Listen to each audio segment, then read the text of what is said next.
Општина Карпош доби нов затворен пливачки базен, изграден согласно современите стандарди за функционалност и безбедност. Спортскиот објект е долг 25 метри и широк 9 метри, а обезбедува соодветни услови за одржување на настава по пливање и спортски тренинзи. Изградбата на базенот е реализирана со инвестиција од 46,7 милиони денари, обезбедени од владата преку Министерството за спорт, додека општина Карпош активно учествува во неговото завршување и ставање во функција.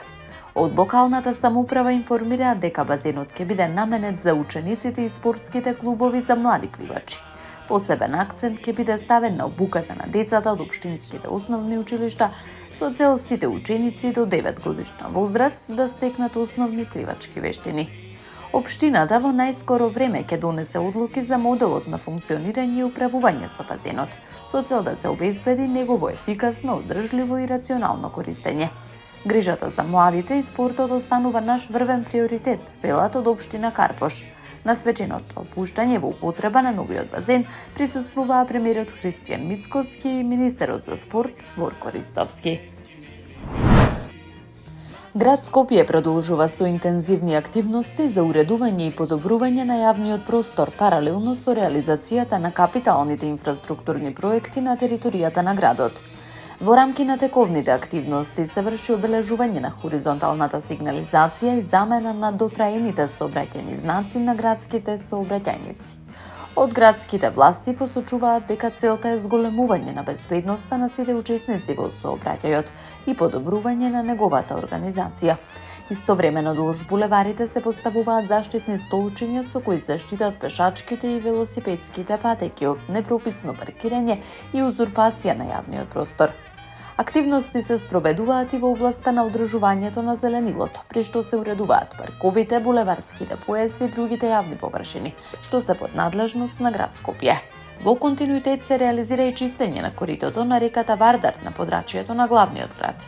Дополнително се работи на уредување на пешачките зони во зоолошка градина Скопје, како и на подобрување на пешачката и велосипедската инфраструктура во повеќе делови од градот.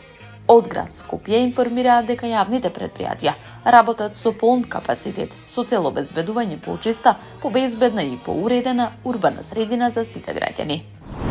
Во Горно Лисиче, општина Аеродром, интензивно се одвиваат градежните активности за целосна реконструкција на улицата Лисец, еден од позначајните инфраструктурни проекти што во моментов ги реализира општина Аеродром. Увид во текот на работите изврши градоначалникот Дејан Митаски, кој посочи дека со проектот по долг период се решаваат инфраструктурни проблеми на една од важните сообраќајници во населбата. Реконструкцијата има за цел значително да ја подобри безбедноста на учесниците во сообраќајот, како и условите за секојдневно движење и функционирање на жителите. Покрај обновата на коловозот, проектот предвидува изградба на нови пешачки површини, целосно уредување на просторот долж улицата. Според предвидената проектна документација се врши целосна реконструкција на улицата во должина од 520 метри. Во рамки на зафатот се поставува нов тампонски слој, пошто следува асфалтирање на површина од над 3000 квадратни метри. Истовремено се градат и нови тротоари со вкупна површина од околу 1400 квадратни метри.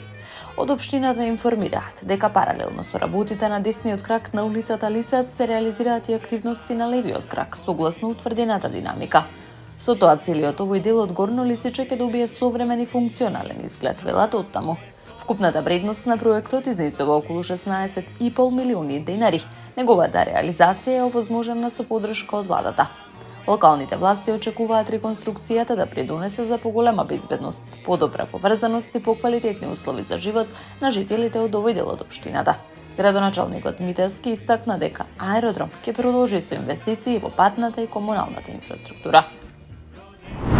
Од вчера на повеќе локации во општина Газибаба се поставени специјални контейнери за одлагање кабаст отпад во рамки на третата поред акција, што локалната самоуправа ја реализира во соработка со комуналните служби. Акцијата има за цел да им овозможи на граѓаните организирано и безбедно да се ослободат од отпадот, кој не може да се депонира во стандардните контейнери за комунален отпад. По успешното спроведување на две претходни акции во различни делови на општината во изминатите 2 седмици, Оваа недела контейнерите се поставени во населбите Триангла, Маџари, Хиподром и Кирил Петрушевски, односно Вардариште. Граѓаните од овие населени места ќе можат да ги користат контейнерите до недела, 7 јуни. Од надлежните информираат дека во контейнерите може да се одлага кабаст отпад како стар мебел, душеци, дрвени предмети и друг отпад со поголеми димензии кој не е предвиден за редовно собирање преку системот за комунален отпад. Од јавното комунално предпријатие ГЗИББ апелираат до жителите да ја искористат можноста и отпадот да го одлагаат навремено и исклучиво во поставените контейнери. 44 годишен жител на Скопје пријавил во полиција дека бил измамен за сума од 309.800 денари од лице со кое се познавал од претходно, информираат од Министерството за внатрешни работи. Имено според пријавата случајот бил пријавен во СВР Скопје вчера во 20 часот и 40 минути, при што оштетениот навел дека измамата се случувала во периодот од 27 мај до 1 јуни оваа година. Како што е наведено во пријавата, лицето идентификувано со иницијали ДП му ветило дека ќе посредува во постапката за добивање кредит од банка. За таа цел оштетениот во повеќе наврати му предавал пари кои наводно биле потребни за покривање на различни трошоци поврзани со одобрувањето и подигнувањето на кредитот. Откако сватил дека бил доведен во заблуда и дека кредитот не бил реализиран, скопјанецот случајот го пријавил во полиција. Од полицијата информираат дека се превземаат соодветни мерки и активности за целосно расчистување на овој случај и утврдување на сите околности поврзани со настанот. Надлежните апелираат граѓаните да бидат внимателни при финансиски трансакции и да не уплаќаат средства на лица кои ветуваат посредување или забрзување на постапки без соодветна документација и официјални гаранции. Таму е Скопје, град мој љубав ближе.